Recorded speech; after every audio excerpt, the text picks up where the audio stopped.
आप सभी का एक बार फिर से ट्रिग्नोमेट्री बेसिक सीरीज़ की पार्ट 5 की वीडियो में बहुत बहुत स्वागत है। इससे पहले जो पार्ट 4 की वीडियो हुई थी उसमें मैंने आपको एनसीईआरटी क्लास 10 एक्सरसाइज 8.1 के शुरू के कुछ क्वेश्चंस आपको करके दिखाए थे।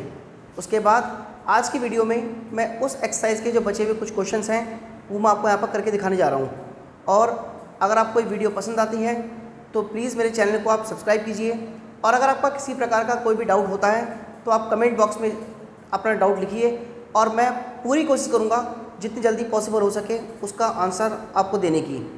तो शुरू करते हैं पार्ट 5 वीडियो। तो इससे पहले की जो हमारी वीडियो थी पार्ट 4 की, उसमें हम क्वेश्चन नंबर 9 तक सॉल्व कर चुके थे। तो अब स्टार्ट करते हैं अपना क्वेश्चन नंबर 10। तो देखो क्वेश्चन नंबर 10 हमारा ये है,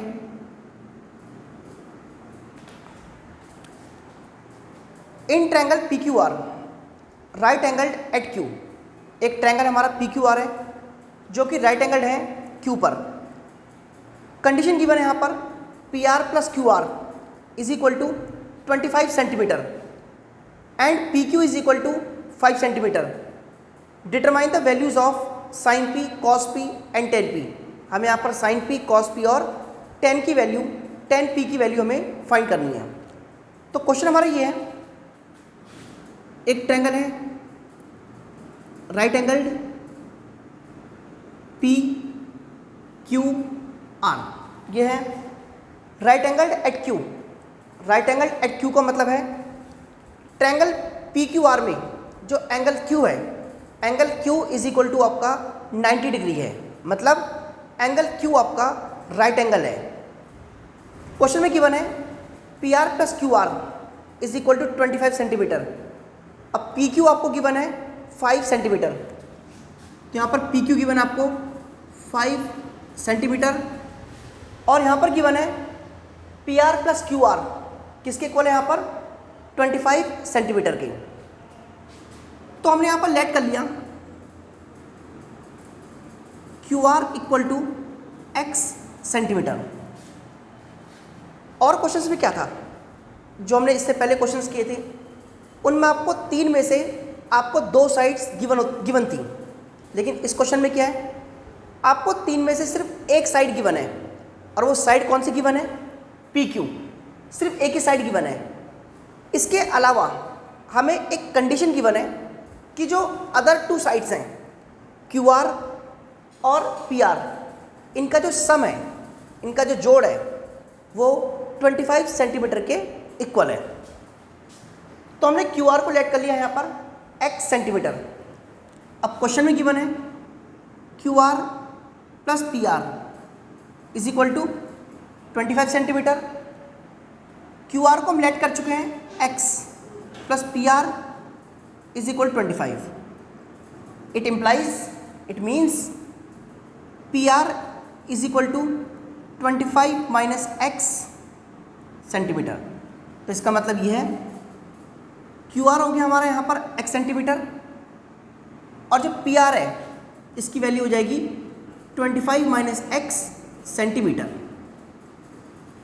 ये हो गया यहाँ तक। इसके बाद इन triangle P Q R using Pythagoras theorem. Triangle P Q R bye Pythagoras theorem. तो पाइथागोरस थ्योरम क्या है आपकी, p का स्क्वायर प्लस b का स्क्वायर इक्वल टू h का स्क्वायर। 90 के अपोजिट जो साइड है पी आर, ये तो क्या हमारा h हाइपोटेनस। तो बची हुई 2 साइड्स, इनमें से एक साइड होगी p परपेंडिकुलर और एक साइड होगा हमारा बेस यानी b। तो therefore P Q square plus Q R square is equal to होगा यहाँ से पी आर स्क्वायर, ये हो जाएगा P square plus B square equal to H square. 90 के अपोजिट जो साइड है पी आर, ये होगा हमारा हाइपोटेनस एच, और बची हुई 2 साइड्स पी क्यू और क्यू आर, इनमें से एक साइड होगी हमारी परपेंडिकुलर पी और एक साइड होगी हमारे बेस क्यू आर। तो P square plus B square equal to हो गया हमारे यहाँ पर एच स्क्वायर।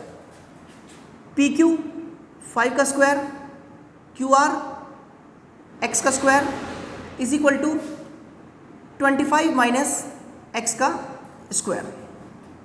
तो ये हो जाएगा से 25 प्लस एक्स स्क्वायर। यहाँ पर हम फॉर्मूला यूज करेंगे algebraic identity a minus B whole square, A square plus B square minus 2ab, 2 into 25 into x.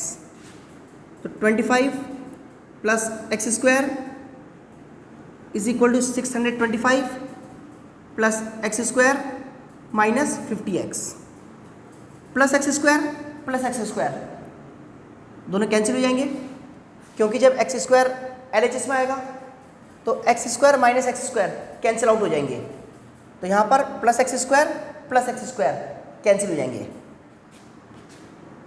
Minus के 50x को हम इधर ले आते हैं, ये हो जाएगा 50x और 25 को हम RHS में ले जाते हैं, 625 माइनस 25। तो 50x इक्वल टू हो गया यहाँ से 600। It implies x equal to 600 upon 50 से डिवाइड करेंगे 600 को, x आ गया हमारे यहाँ पर 12। हमने यहाँ पर x किसको लेट किया था? हमने यहाँ पर x लेट किया था QR को। तो इसका मतलब ये हुआ therefore QR is equal to 12 centimetre, PR is equal to 25 minus x is equal to 25 minus 12 is equal to 13 centimetre. तो QR की वैल्यू हो गई 12 सेंटीमीटर, अब PR हो गया यहाँ पर हमारा 13 सेंटीमीटर। अब हमें वैल्यू किसकी फाइंड करनी है? Sine P। Sine equal to होता है परपेंडिकुलर अपॉन हाइपोटेनस के। साइन P, तो P एंगल ये है हमारा, P के अपोजिट साइड कौन सी है? QR। तो QR तो हो गया हमारा परपेंडिकुलर, और हाइपोटेनस क्या होगा? 90 के अपोजिट। तो 90 के अपोजिट कौन सी साइड है? PR। तो PR हमारा क्या हो गया? हाइपोटेनस। QR इक्वल है 12 के, अब PR इक्वल है 13 सेंटीमीटर के। तो साइन P इक्वल टू हो गया 12 अपॉन 13। आगे आते हैं कॉस P। कॉस किसके इक्वल होता है? B upon H, base upon hypotenuse. तो P के अपोजिट साइड कौन सी है? QR। तो QR तो हो गया हमारा, तो P के अपोजिट साइड है QR, ये तो हो गया हमारा परपेंडिकुलर। तो बेस कौन सा होगा हमारा? PQ, क्योंकि ये तो हो गया हमारा P, QR हो गया परपेंडिकुलर मतलब P, PR हो गया हमारा H हाइपोटेनस। तो तीसरी साइड कौन सी बची? यहाँ पर तीसरी साइड बची है PQ। तो PQ यहाँ पर क्या हो गया हमारा? बेस। तो ये हो गया PQ upon PR, B upon H। PQ किसके इक्वल है? 5 के अपॉन 13, ये हो जाएगा। नेक्स्ट हमें यहाँ पर वैल्यू निकालनी है tan P की। tan P, tan किसके इक्वल होता है? P अपॉन B के। तो P के अपोजिट साइड कौन सी है? QR। तो QR हो गया हमारा परपेंडिकुलर अपॉन बेस। तो P के अपोजिट साइड QR है, QR तो हो गया हमारा परपेंडिकुलर, और PR है हमारा हाइपोटेनस मतलब H। तो तीसरी साइड कौन सी बची? तो यहाँ पर तीसरी साइड बची है हमारी PQ। तो PQ हमारा क्या होगा? Base, QR upon PQ। QR किसके इक्वल है? 12 सेंटीमीटर। PQ यहाँ पर इक्वल है 5 के। तो साइन P हो गया हमारा 12/13, कॉस P हो गया 5/13, tan P हो गया हमारा 12/5। इसी प्रकार से आप कॉट P, सेक P, कॉसेक P, इन सब की वैल्यू आप इजीली फाइंड कर सकते हैं। इसके बाद आते हैं क्वेश्चन नंबर 11। यहाँ पर लिखा हुआ है state whether the following are true और फॉल्स। नीचे आपको कुछ स्टेटमेंट्स गिवन है और आपको ये बताना है कि जो नीचे दी गई स्टेटमेंट्स हैं ये ट्रू हैं या फॉल्स हैं। Justify your answer. Justify your answer का मतलब है आप जो भी लिखते हो, आपने लिखा ट्रू, तो आपको ट्रू के फेवर में आपको रीज़न देना है कि ट्रू है तो क्यों है।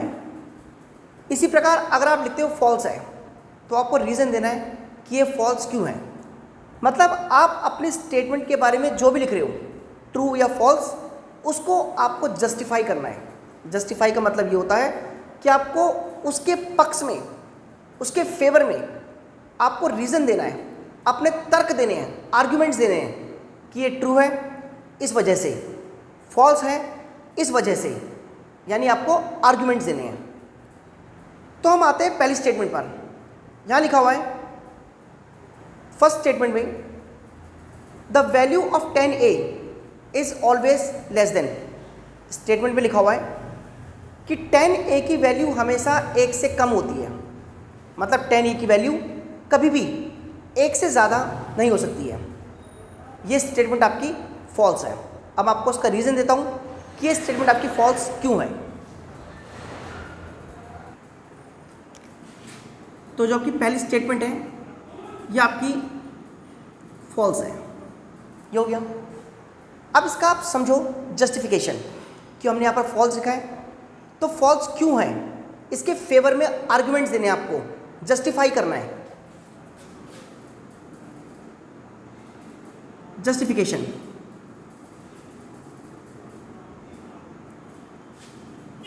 टेन ए किसके इक्वल होगा, P अपॉन B के। 10 जो आपकी ट्रिग्नोमेट्रिक रेशियो है ये परपेंडिकुलर और बेस की रेशियो को रिप्रेजेंट करती है, P अपॉन B। मैंने आपको बताया था लास्ट, अपने जो पीछे की प्रीवियस वीडियोस हैं उसमें मैंने आपको बताया था कि P एक राइट एंगल्ड ट्रायंगल के अंदर P और B की वैल्यू हमेशा H से कम होती है। मतलब P और B की जो लेंथ है हमेशा हाइपोटेनस की लेंथ से कम होती है, ये मैंने आपको बताया था। लेकिन P और B आपस में इक्वल हो सकते हैं। P और B परपेंडिकुलर और बेस की लेंथ आपस में इक्वल हो सकती है।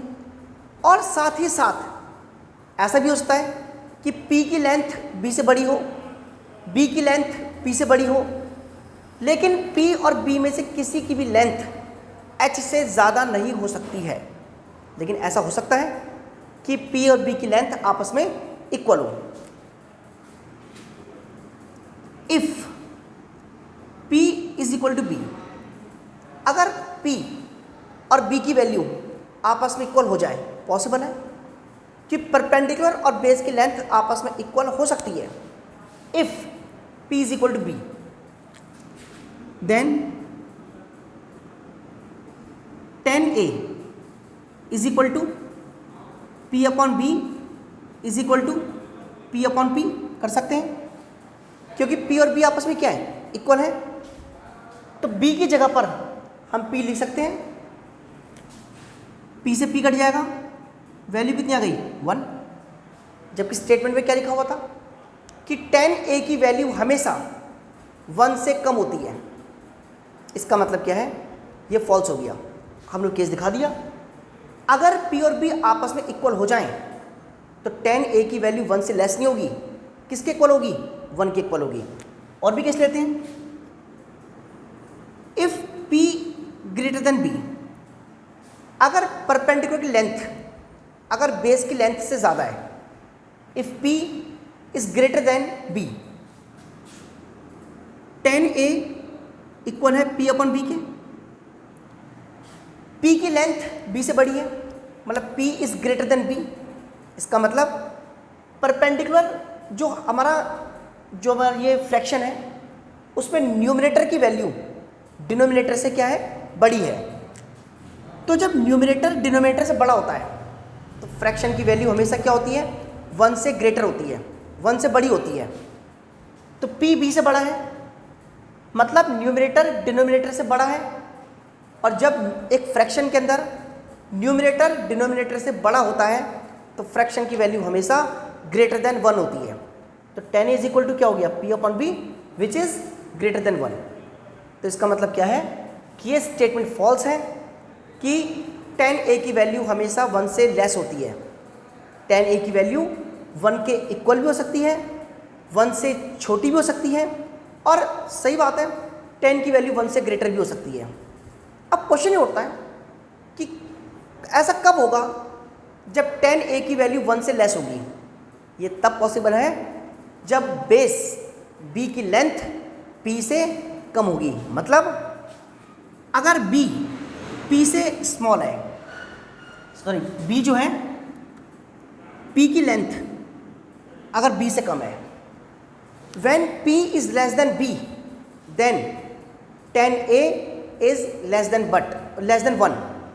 But if we say that the value of 10a is always less than 1, it is false, because there are two possible cases in which 10a may be equal to 1 or greater than 1. And which are these cases? These cases are if p equal to b and if p is greater than b. इसके बाद बढ़ते हैं question number 11 के second part की ओर। यहाँ पर लिखा हुआ है कि sec a is equal to 12/5 for some value of angle a। मतलब एंगल a की किसी वैल्यू के लिए ऐसा हो सकता है कि sec a is equal to 12/5 हो। तो हमें चेक करना है कि क्या सच में क्या स्टेटमेंट ट्रू है कि क्या एंगल a की किसी वैल्यू के लिए ऐसा हो सकता है कि sec a is equal to 12/5 हो। तो यहाँ पर हम सपोज कर लेते हैं, suppose sec a is equal to 12/5 for some value of angle a। ये हो गया यहाँ पर। तो यहाँ पर राइट एंगल ट्रायंगल ड्रॉ करेंगे। यहाँ पर ये मान लेते हैं C है और ये ट्रायंगल जो राइट एंगल है ये B पर है। sec A इक्वल है 12/5 के। sec किसके इक्वल होता है? h/b के। तो A के अपोजिट साइड है कोई BC, तो BC तो हो गया हमारा परपेंडिकुलर, AB क्या होगा हमारा? बेस। तो 90 के अपोजिट साइड कौन सी है? AC। तो AC हमारा क्या होगा यहाँ पर? हाइपोटेनस। तो ये हो जाएगा यहाँ पर AC अपॉन ये होगा यहाँ पर हमारा AB। ये हो गया AC upon AB। It implies AC is equal to 12K, AB is equal to 5K। In triangle ABC by Pythagoras theorem P square मतलब BC square plus B square मतलब AB square is equal to H square मतलब AB square AC square. BC हमें नहीं पता, यहाँ पर unknown है। AB 5K का square is equal to AC मतलब 12K का square. It implies BC square equal to 144K square minus 25K square is equal to 119K square. तो BC इक्वल टू हो जाएगा ऐसे plus minus under root 119K।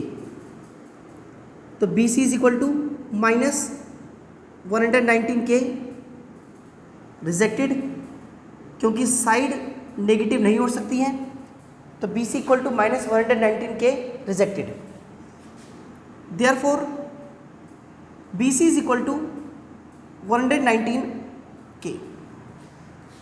अब अगर आप 119 का रूट निकालते हो, अगर आप इसका डेसिमल में अगर आप 119 का रूट निकालते हो तो 119 का जो रूट है ये आपको निकल कर आएगा 10.90। इसकी वैल्यू आ गई यहाँ पर अप्रॉक्सीमेटली 10.9K। ये BC की वैल्यू आ गई। यहाँ पर आपको BC की वैल्यू निकालना ज़रूरी है ये चेक करने के लिए कि क्या ये स्टेटमेंट ट्रू है या फॉल्स है। अब आप बड़े ध्यान से सुनना, किसी भी ट्रायंगल, राइट एंगल ट्रायंगल के अंदर पहली कंडीशन तो ये होती है कि हाइपोटेनस के अलावा जो अदर टू साइड्स हैं, दोनों साइड्स हाइपोटेनस से कम होनी चाहिए। यहाँ पर देखो आप, ए बी कितना है 5K, यहाँ लिखोगे आप in triangle A B C, A B and B C both are less than A C, मतलब परपेंडिकुलर और बेस दोनों ही हमारे हाइपोटेनस से कम है। A B and B C both are less than A C. साथ ही साथ आप यहाँ पर किन्हीं भी दो साइड्स का सम करो तो वो तीसरी साइड से ज़्यादा आएगा, क्योंकि ट्रायंगल की प्रॉपर्टी होती है कि sum of any two sides is always greater than the third side. तो यहाँ पर आप किन्हीं भी दो साइड्स को लो, चाहे वो ए बी और बी सी को लो, चाहे आप ए सी और ए बी को लो, चाहे बी सी और ए बी को लो, किन्हीं भी दो साइड्स का सम यहाँ पर थर्ड साइड से ग्रेटर है।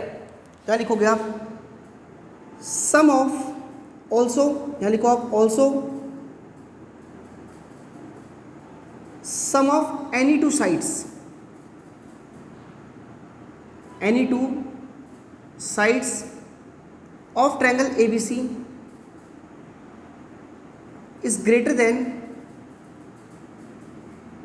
the third side. तो इसका मतलब ये है, ये ट्रायंगल, राइट एंगल ट्रायंगल की सारी कंडीशंस को सेटिस्फाई करता है। पहली कंडीशन कि हाइपोटेनस राइट एंगल ट्रायंगल की लॉन्गेस्ट साइड होती है। यहाँ पर हाइपोटेनस क्या है हमारा, AC है, और AC AB से और BC से दोनों से ग्रेटर है।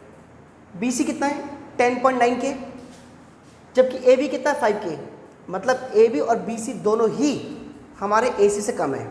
मतलब both the sides other than hypotenuse are less than the hypotenuse. तो इसका मतलब क्या हुआ, जो फर्स्ट कंडीशन है राइट एंगल ट्रायंगल की वो यहाँ पर सेटिस्फाई हो रही है। दूसरी, किसी भी ट्रायंगल के अंदर एनी टू साइड्स का सम थर्ड साइड से हमेशा ग्रेटर होता है। तो यहाँ पर आप किन्हीं भी दो साइड्स का सम निकालो, चाहे वो AB और BC हो, चाहे वो BC और AC हो, चाहे AB और AC हो, उनका सम थर्ड साइड से ग्रेटर आ रहा है। इसका मतलब ये कि ये ट्रायंगल की प्रॉपर्टी को सेटिस्फाई करते हैं। तो इसका मतलब ये हुआ, सो सच triangle is possible in which AB is equal to, यहाँ पर हो 5K, BC equal to 10.9K and AC is equal to 12K. Therefore sec A is equal to 12/5 for some angle A is possible. ये possible है, तो therefore statement is true. Statement is true मतलब ऐसा हो सकता है, ऐसा triangle possible है। तो इसका मतलब ये हुआ कि ये जो स्टेटमेंट लिखी गई है ये स्टेटमेंट हमारी ट्रू है, क्योंकि ये स्टेटमेंट पॉसिबल है।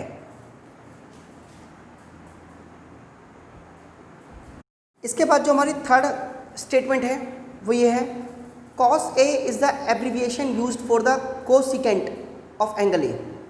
यानी कि cos A जो है वो शॉर्ट फॉर्म है, एब्रीविएशन है, cosecant of angle A। False. Reason ये है, रीजन्स का ये होगा, cos A is abbreviation of cosine, cosine A, यानी कॉस ए जो है ये कोसाइन ए की एब्रीविएशन है। और इसके बारे में आपको मैं पार्ट फर्स्ट की जो वीडियो थी उसमें मैं एक्सप्लेन कर चुका हूँ कि कॉस ए जो है वो एब्रीविएशन है, शॉर्ट फॉर्म है कोसाइन की, जबकि कोसिकेंट का एब्रीविएशन होता है cosec. वेरेज abbreviation of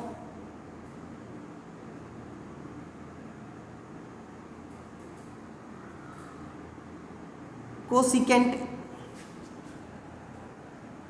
A is cosec ए, यानी कोसिकेंट ए की जो एब्रीविएशन है वो कॉसेक ए होती है, जबकि कॉस ए जो एब्रीविएशन है वो कोसाइन ए की है। तो देयरफॉर स्टेटमेंट इज फॉल्स। इसको ऊपर लिख चुके हैं, स्टेटमेंट इज फॉल्स। इसके बाद आते हैं अपनी फोर्थ स्टेटमेंट पर। Cot A is the product of cot and A, जो हमारी फोर्थ स्टेटमेंट है ये भी फॉल्स है। Cot A is not the product of cot A, cot and A, cot and A ये फॉल्स है, क्योंकि कॉट ए एक्चुअल में कॉट और ए का प्रोडक्ट नहीं होता है। मतलब कॉट ए का मतलब ये नहीं होता not equal to cot into A, ये पूरी तरह से फॉल्स है। कॉट ए कॉट और एंगल ए का प्रोडक्ट नहीं है। एक्चुअल में कॉट ए होता क्या है? एक्चुअल में कॉट ए क्या है? Cot A is a trigonometric ratio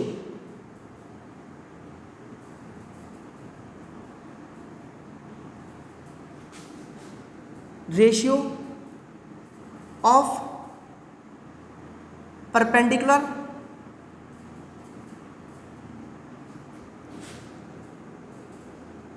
of base and perpendicular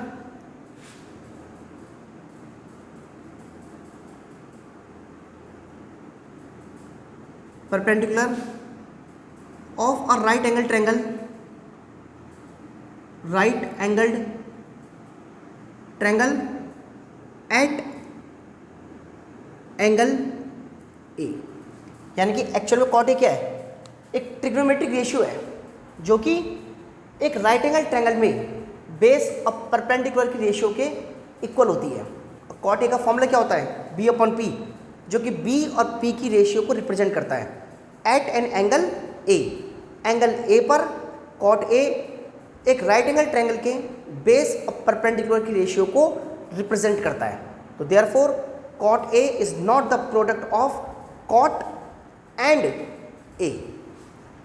तो इसका मतलब ये हुआ इस स्टेटमेंट आपकी फॉल्स है। इसके बाद आते हैं अपनी फिफ्थ स्टेटमेंट पर।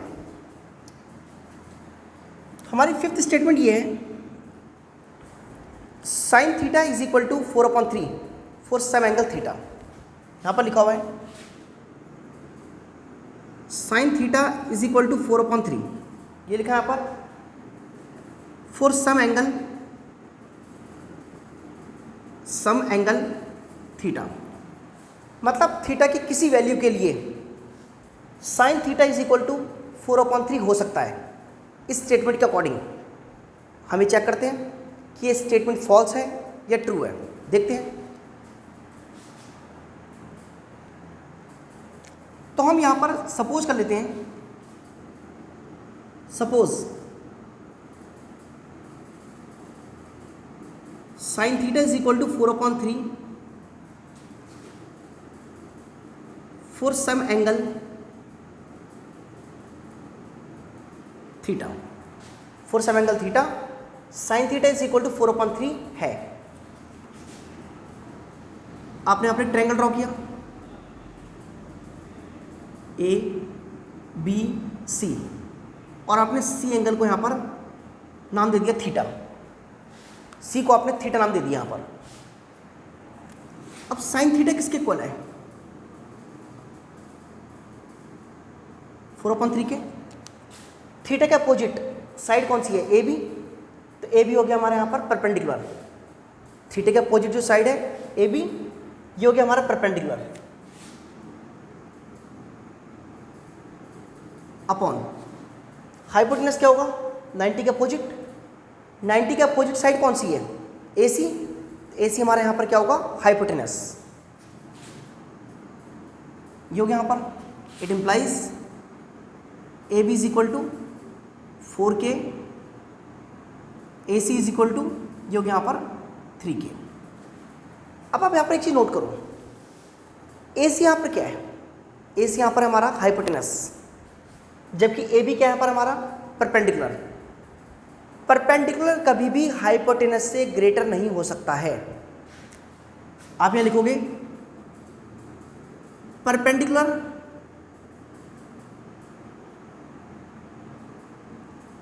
Length of perpendicular can never be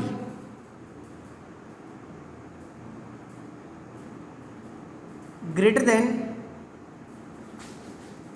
the length of hypotenuse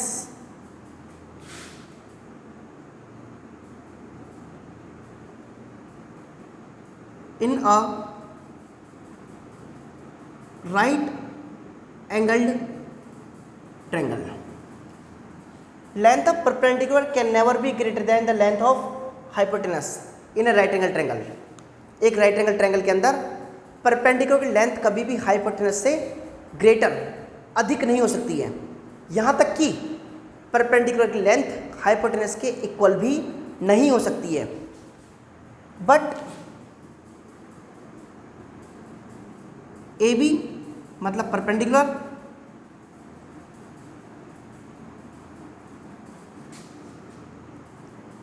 is equal to 4K is greater than AC is equal to hypotenuse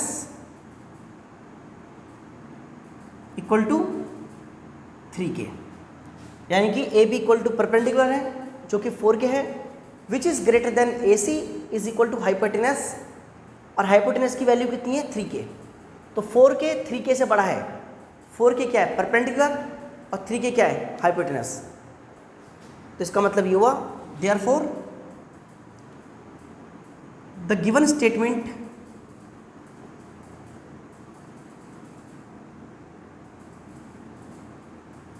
is false, क्योंकि ये चीज़ पॉसिबल नहीं हो सकती है।